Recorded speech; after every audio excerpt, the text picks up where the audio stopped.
Signs of a failing ignition switch. No horn. Airbag light can be potentially on. Engine fill safe. The radio is on. As you can see, the fader's on. Then we open the sun visor right here. Open the sun visor. Radio goes off. Steering wheel goes up. And we get trans fill safe or Getriebenoodprogram.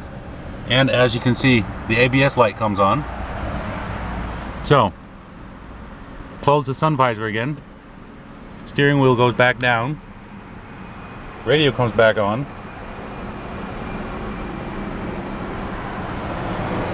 And we still have the fill safe here. But what you can do, and then start the car again.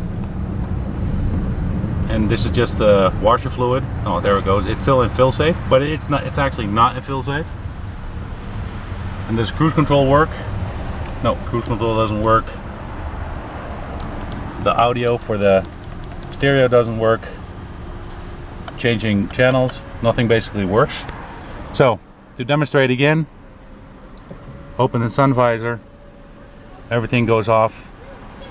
Close it again.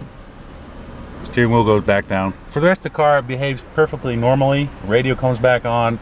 The indicators work now, didn't work before. So we're going to change the ignition switch, and that is located right here, and I'll make a couple of shots of that. To take the cowl apart, there is a screw right here, and at the bottom of the steering wheel there's one right here. And this is a European model, so it has a different kick plate, but there are two screws here. So the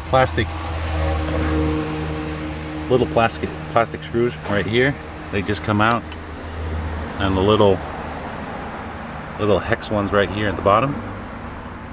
And then basically you can just press here, and as you can see, you can separate these two. It's not easy to do it with one hand, so I'll basically just take them off and get back.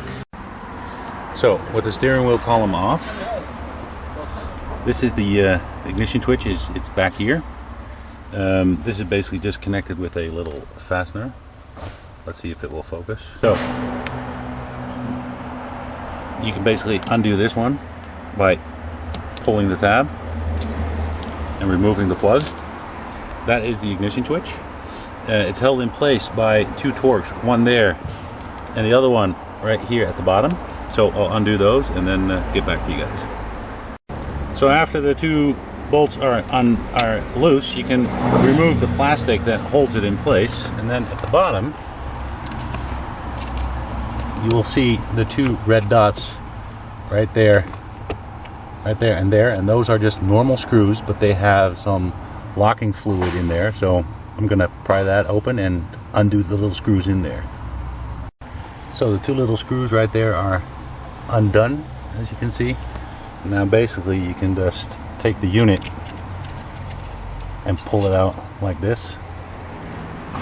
So that's the little culprit right here. And then we have a new one. Surprisingly, looks exactly the same, only a little bit newer.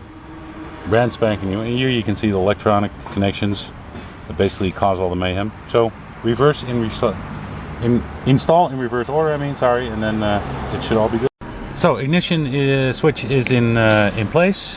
Open the sun visor. Now the light comes on. Nothing happens with the steering wheel. Radio continues. The horn works. The radio. Next song. Cruise control light. So everything works. Close it. Nothing changes. On. So that's a relatively simple and cheap solution.